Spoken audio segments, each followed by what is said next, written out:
So first thing, and a very important one, if you do the exam with your own car, make sure you park it backing up. At the beginning of the exam, where your stress level is at its peak, you want to exit the parking spot moving forward, not backwards.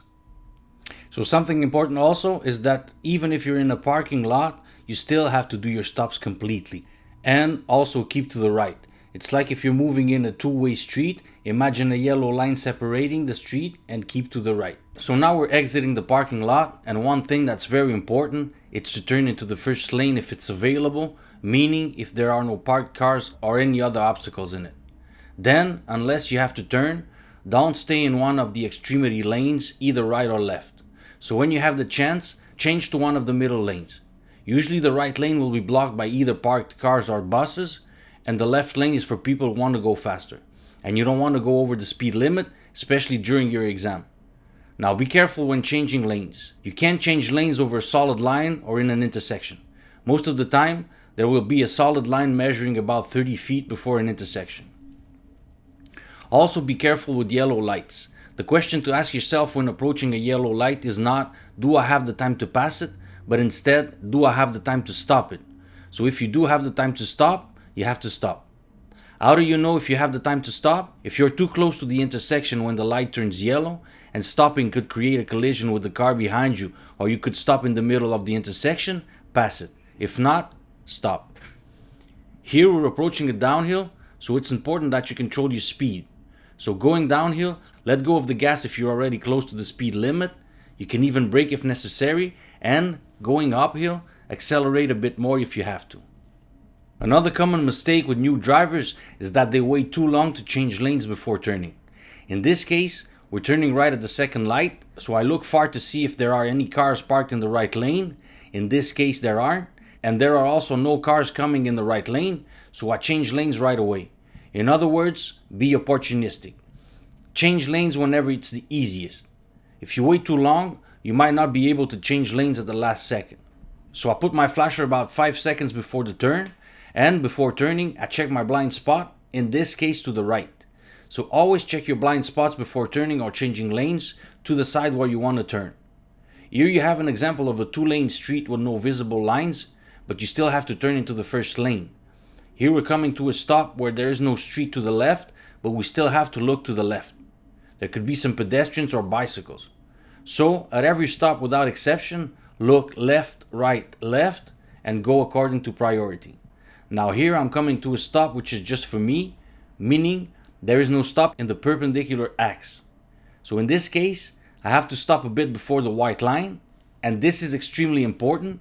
Since I can't see far enough to the right because of that grass mound, I have to advance slowly until I see far enough, since the vehicles coming on the other axis don't have a stop. This is very, very important. You always have to do that when you go after stopping at a stop that's just for you. Something that happens a lot in residential zones is people playing in the middle of the street. So go slowly and keep your foot over the brake just in case. Now we're approaching a turn that is a bit sharper than 90 degrees. So the most common mistake people do here is that they brake too late, meaning they brake in the turn itself. You should brake in the straight line before the turn and not in the turn itself. The reason why people tend to brake too late is because they don't look far enough into the turn. They tend to look straight in front. So when you're turning, look at where you want to go. Look far into the turn itself. Here I'm approaching a bicycle path, so doing the blind spot to the right before turning becomes very important. Now here at the end of the street, I'm turning right. So I have to change lanes to the right after the parked cars. Now it doesn't mean that because there are parked cars, I don't have to check my mirrors and blind spot before changing lanes. I do have to check them. There could be a bicycle, pedestrian, or someone in the parked car in front that's about to leave.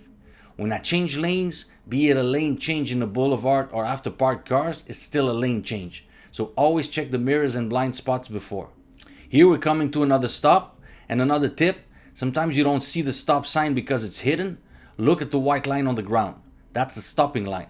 Therefore, it means we have a stop. Here we're coming to a panel, yellow in the shape of a diamond, which means be careful of something that's coming. And in this case, it's a street that narrows to one lane. So the mistake most people do here is that they see the street narrowing at the last second, and they just jerk the car to the left without checking anything. So make sure that if you come to a situation like this one, Check the mirrors and blind spot before changing lanes, and only do it if you can do it safely. Here we're approaching something we don't see often, a crossing for both cyclists and pedestrians. So if there's any of those two, stop and let them cross the street. Here we're approaching a park, indicated by this yellow panel here, so be careful because this is a park especially for kids. Go slowly, and again, keep your foot over the brake in case a kid comes running out of the park. Now here we're coming to a stop that's hidden by a snow shed, so we'll tend to only see it at the last second. So a trick for this is, whenever you're approaching an intersection and something is blocking the view on your side, look to the other side.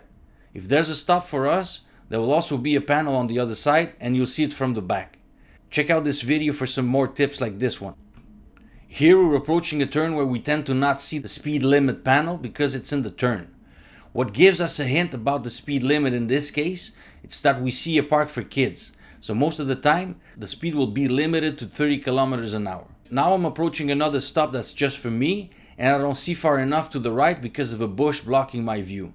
So again, here I do my stop at the line, then I have to advance slowly until I see far enough to the right. I look left, right, and if there's nobody coming, I can go.